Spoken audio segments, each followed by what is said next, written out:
For this week, the game needs to be reviewed in light of the fact that we were fielding a completely new lineup with some players out of their natural position. As per usual, we need to look at patterns of play to try and come up with something that makes any sense in a game that I believe we played much better than we initially thought at halftime and after the final whistle. The game is really made up of those 5 minutes worth of highlights that I published separately yesterday. The first half was composed, quite monotonous, conservative, but except for the error which resulted in their biggest chance of the game, they didn't really, when they hit the crossbar, they didn't really do anything at all. Of course, neither did we except for that combination play on the 21st minute of play, which ended up with Brandon's good chance. In the second half, we created a bit more, as in the highlights. There were more free kicks given away and awarded, a few more mistakes as players got tired, especially in the middle of the park, as always. Reality, though, is that when you watch it, we suffered the most in the last 10 minutes as we started getting stretched and after we suddenly changed formation with 20 minutes to go, and that is also when we decided to speed things up a bit and with the made up 3-5-2 formation. Two topics that are the same as last week, which worries me a bit and raises a question: are we open to changing our habits so late into the season? And third thing, I would like you to watch a clip and tell me what you think of it. In the first 30 minutes, we insisted on trying to play out from the back. However, we sort of discussed that before kickoff when I did warn you about your possession being quite stale. And on top of that, I have to say that you still, which there's nothing wrong in keeping possession. Absolutely, you do that very well. But we still seem very uncertain in what we want to achieve. So, did anyone realize that Altona North allowed our passive possession and hardly ever press, especially in those first 30 minutes? But the question that I've got for you, and most importantly, what is the objective when we have the ball in our defensive third? What is it that we want to achieve? Are we doing that to keep possession? Is it to switch play? Is it to test your position? So much so that after 30 minutes we stopped. We basically went long every single time. So I'm going to show you now a few clips where we did that in the first 30 minutes about 6 times.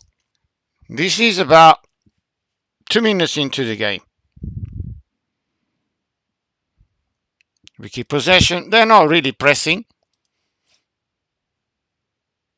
We are allowed to play the ball in our own defensive third, as discussed. We keep doing that. Eventually we force it. And nothing really happens either way. Free kick after about 6 minutes of play. You go backwards, same thing. Here, first thing I have to say is once in a while, our right back should receive the ball on the outside so that he can face forward and play the ball down the line if the objective is to go forward. Otherwise, we can do that. We go across the park. And notice how, in this case, after 6 minutes, we got our back four here and pretty much no real options here anyway. So that's why I have the question, what are we trying to do? Are we trying to switch so that eventually we can still go long? I've already asked you that question the last time. And what do?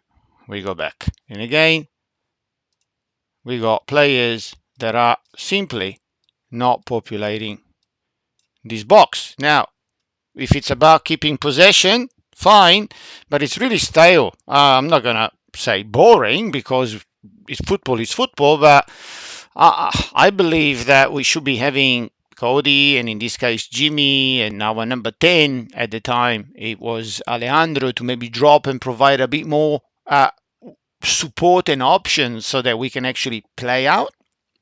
A minute later,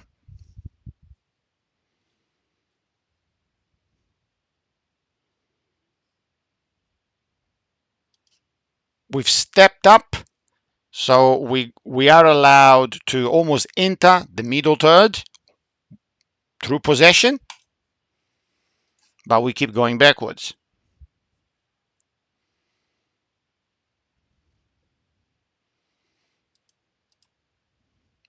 We get some combination now, and this is why I need to show you. This is a bit better, and I believe we need a lot more of that. Maybe we forced it a bit, but we finally get something done, and out of that, we actually finally go forward. Again, about 20 minutes into the game, this is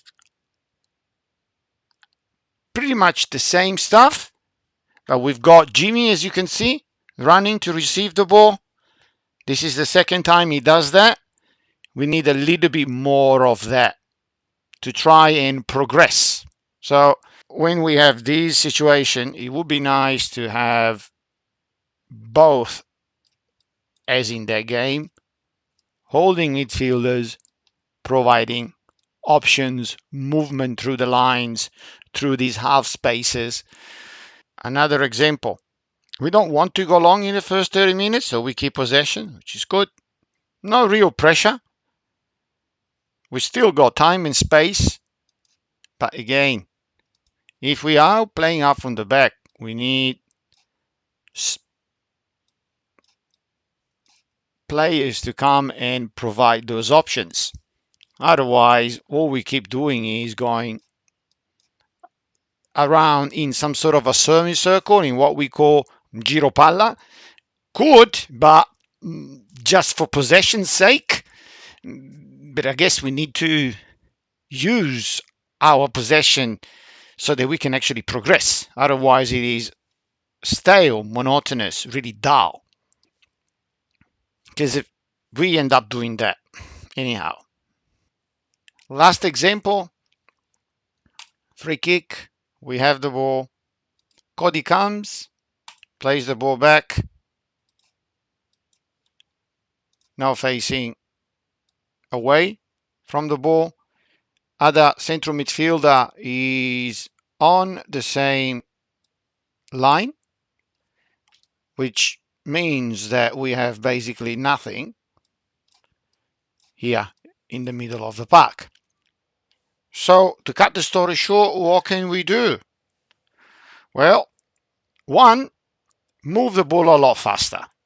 Number two, use our fullbacks a bit more, making sure that the first touch is facing forward and that when they do so, there are available options in the middle third or in the final third for them to play the ball vertically forward. Number three, which is the most difficult one, can we have those two central midfielders presenting options, presenting themselves a lot faster? Can they get away from their markers? This is the most difficult part because you are tracked on an individual basis. I must say that both Jimmy and Cody have done that. What I've seen is that they do that, but at times they do it individually. In this game, especially in the first 30 minutes, there's been either Jimmy making runs, trying to get the ball, or vice versa. There's been Coding doing that. So number three is perhaps take a few more risks, but do that with both central midfielders presenting and creating options channels. Of course, two holding midfielders might move the ball around and open up space, and this is why we then need the number 10 to become another option.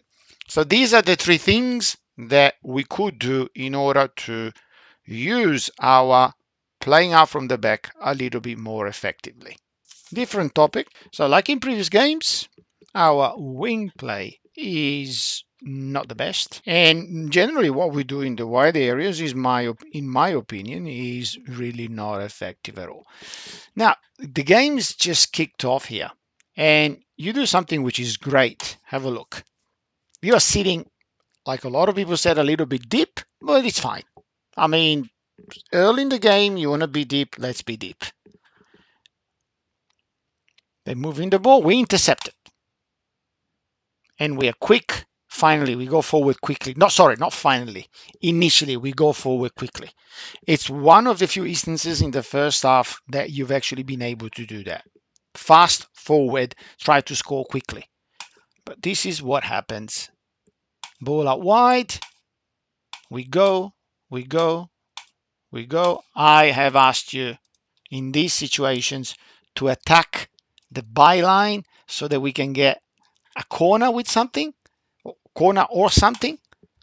Instead, by nature, and I don't understand why, we stop and we go around in a circle.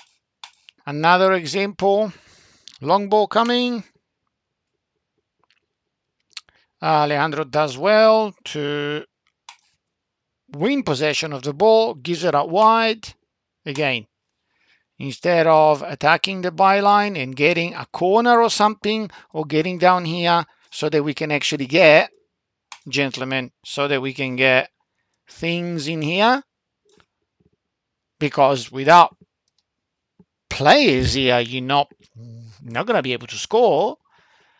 And we practiced that on Thursday, and it worries me that we practice stuff, but I don't really see a change. And in fact, we just cross it in again.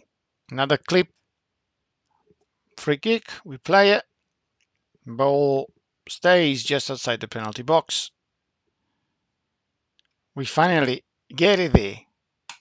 You could have, whoever, and I think this is probably Jimmy, instead of just, see, yes, you got two players that possibly could score, but it's 3v2, and there are two players that could possibly cut your cross. So, in my opinion, and that's why we practiced that last week, instead of just immediately putting it in, mind you, you can score like that, but it hasn't really worked that much lately. So that's why I'm asking you, attack the byline. And then as you get here, put your head up, and either you get as a corner, or then with your right foot, you put it in, and by then you should have more players attacking the box. Again, second half.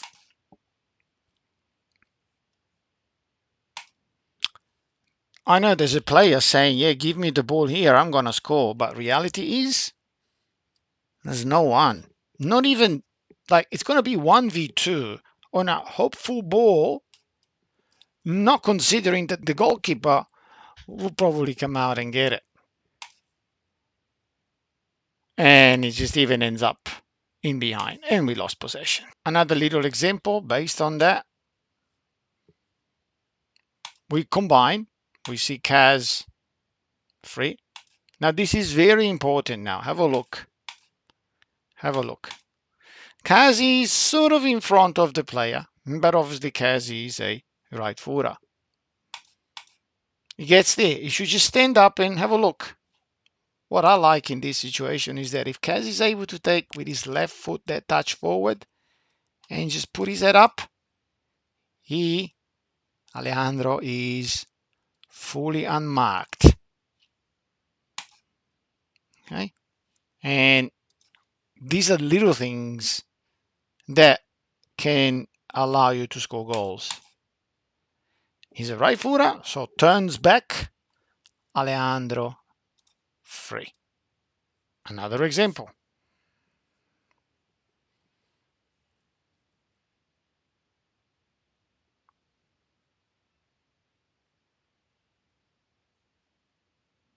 We combine quite well. There is absolutely no one in the box. Like, come on. Yeah, we might be getting someone from the far end to come in, and we do have an opportunity maybe here, maybe, but reality is there's no one in the box yet. So now a cross is not perhaps what we want, especially after I asked you to go down, attract a little bit of attention, get us a corner, and if you're able to beat the player, put it in. Not always. You can always put in a cross the next time, but try something else, as I suggested. No, we never do that. We just cross it in like that.